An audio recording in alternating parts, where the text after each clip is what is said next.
बिस्मिल्लाहिर रहमानिर रहीम।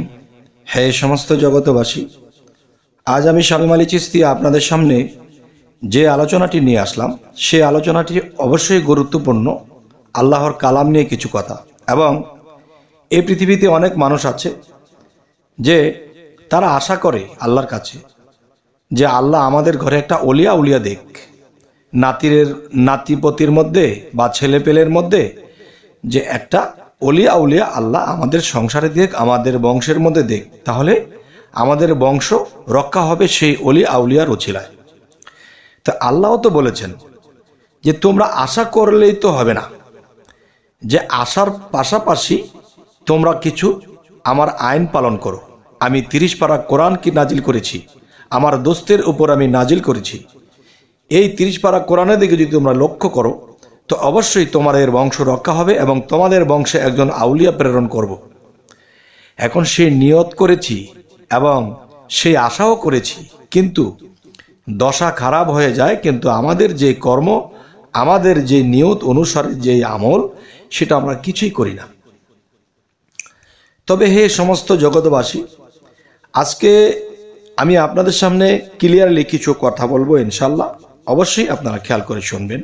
যদি কেউ চায় যে আমার বংশে বা আমার নাতিপতির মধ্যে বা আমার ছেলেপেলের মধ্যে একটা আউলিয়া হোক, তাহলে তার কি কি করণীয় দেখেন। একটা আউলিয়া যখন পৃথিবীতে আসবে, সে কিন্তু পবিত্র আত্মা, আর সেই পবিত্র আত্মা কিন্তু কোনো নাপাক ভাণ্ডের মধ্যে আসবে না। তাহলে সেই পবিত্র আত্মা একটা পবিত্র ভাণ্ডের মধ্যে আসবে। আর সেই ভাণ্ডটা কি? প্রথম ভাণ্ড হলো বাবার মস্তিষ্ক, দ্বিতীয় ভাণ্ডটা হলো মায়ের গর্ভ, মায়ের গর্ভস্থলটা কি দ্বিতীয় ভাণ্ড। তাহলে যে বাবার মস্তিষ্কের মধ্যে ছেলে রূপে কীট রূপে যে আসবে, যেই বডি তৈরি হবে, সেটা কিন্তু বাবার মস্তিষ্কে আসবে। আর সেই বাবার মস্তিষ্কের মধ্যে কখন আসবে? তখনই আসবে যখন সে বাবা নিজেকে পবিত্র করবে। কোরআনের মধ্যে এসেছে যে যে নিজেকে পবিত্র করলো সে সফল কাম। তাহলে আল্লাহ বলেই রেখেছে যে নিজেকে পবিত্র করলো সে সফল কাম। তাহলে নিজেকে পবিত্র করতে হলে কি কি করতে হবে? যে কোরআন হাদিস তো আছে, সেটি শুধু পড়লেই হবে না। সেই কোরআন হাদিসের আলোকে আমাদের একজন কামেল মুর্শিদের কাছে যেতে হবে, যিনি নিজেকে পবিত্র করেছে। আর এই কথা সূরা কাহাফের 17 নম্বর আয়াতে বলেছে, যে আমার মুর্শিদকে ধরলো সে আমার রাসূলকে পাইল, যে আমার রাসূলকে পাইল সে আমি আল্লাহকে পাইল।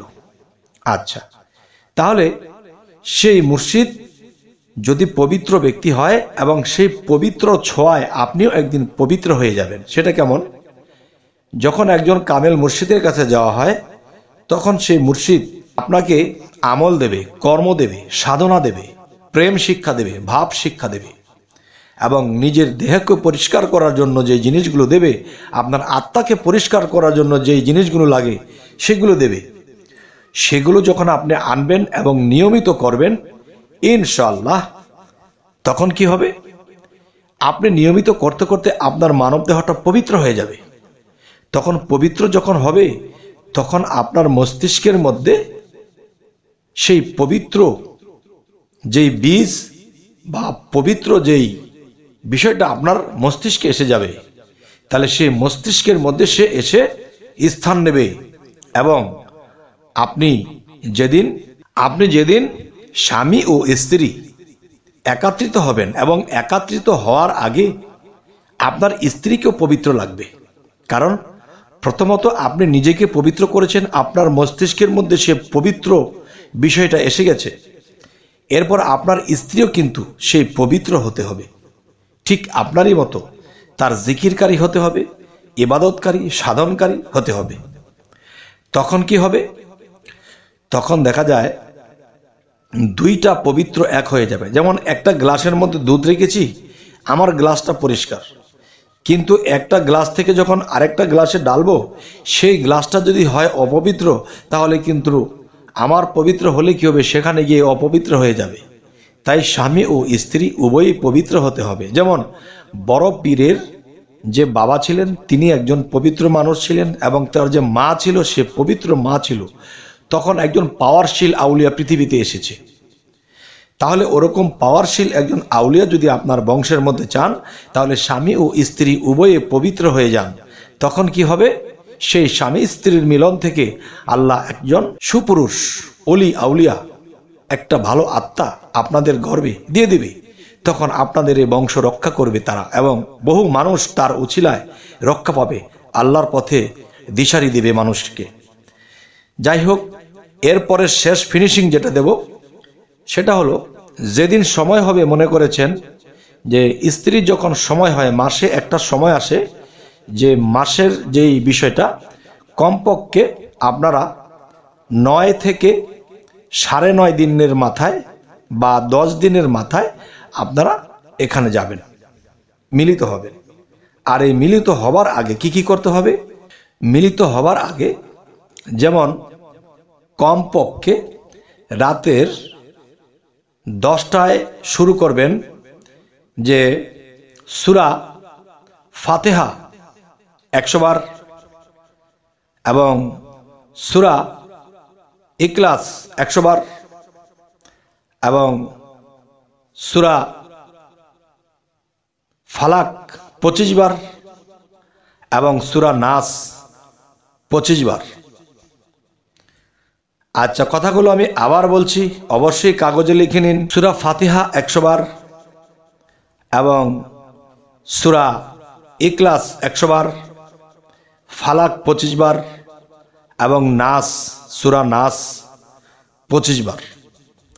এটি পাঠ করার পরে স্বামী ও স্ত্রী ক্যাবলামুখী হয়ে সরাসরি সিজদা করবেন আল্লাহর কুদরতি চরণে। আর সেই চরণে সিজদা দিয়ে চোখের পানি দিয়ে সেই আল্লাহর কুদরতি চরণকে ভিজিয়ে দিন। তখন কি হবে? আপনাদের শরীর শিহরিয়ে আসবে। আর মনে হচ্ছে, তখনই আপনাদের মনে হবে যে এমন একটা সিজদা দিয়েছেন, মনে হচ্ছে আল্লাহ স্বয়ং এই সিজদা আপনাদের মাথায় হাত দিয়ে সিজদা কবুল করে নিচ্ছে। সুবহানাল্লাহ, আলহামদুলিল্লাহ। তাই আমি বলবো, হে সমস্ত জগতবাসী, এই নিয়মটি পালন করার পরে সরাসরি সিজদা করে যখন রাতের 3:30 বাজবে, এতক্ষণ পর্যন্ত আপনারা জিকিরেই থাকবেন। এতক্ষণ আপনারা জিকিরেই থাকবেন। যখন 3:30 বাজবে, তখন স্বামী ও স্ত্রী মিলিত হবেন। ইনশাআল্লাহ আল্লাহ এখানে একটা পবিত্র আত্মা দান করবেন, যা আপনার 14 পুরুষকেও এই অলি রূপে পৃথিবীতে জন্ম নিয়ে আপনার 14 পুরুষকে উদ্ধার করবে ইনশাআল্লাহ। তবে হে সমস্ত জগতবাসী, আজকের এই আলোচনাটি যদি কেউ অন্যরকম ভাবেন বা বিশ্বাসে না নেন, এতে আমার আর কি হবে? তবে যার দরকার সে যদি এভাবে করতে পারে, ফলবেই, ঘটনা ফলবেই, তাকে অলি আউলিয়া তার গর্বে দেবেই। আল্লাহ কাউকেই ঠকায় না। তবে আজকের এই আলোচনাটি এজন্যই করলাম যে অনেক মানুষ এরকম কথা আমাকে বলেছে, কি করলে একটা বংশে, একটা ফ্যামিলিতে আল্লাহর অলি আল্লাহ পাঠাবে। ঠিক এই নিয়মে এই কাজগুলো করুন, ইনশাআল্লাহ আপনাদের ঘরে একটা ফুটফুটে সন্তান অলিরূপেই জন্ম নেবে। তবে হে সমস্ত জগতবাসী, আমি এই আলোচনাটি অনেক সময় করার চেষ্টা করেছি, করা হয়নি, তো আজকে করেছি। এবং আমাদের চ্যানেলে যদি আপনারা নতুন হয়ে থাকেন, অবশ্যই সাবস্ক্রাইব করে নেবেন। পরবর্তীতে আবার অন্য আলোচনা নিয়ে হাজির হব। সকলে ভালো থাকবেন। আল্লাহ হাফিজ।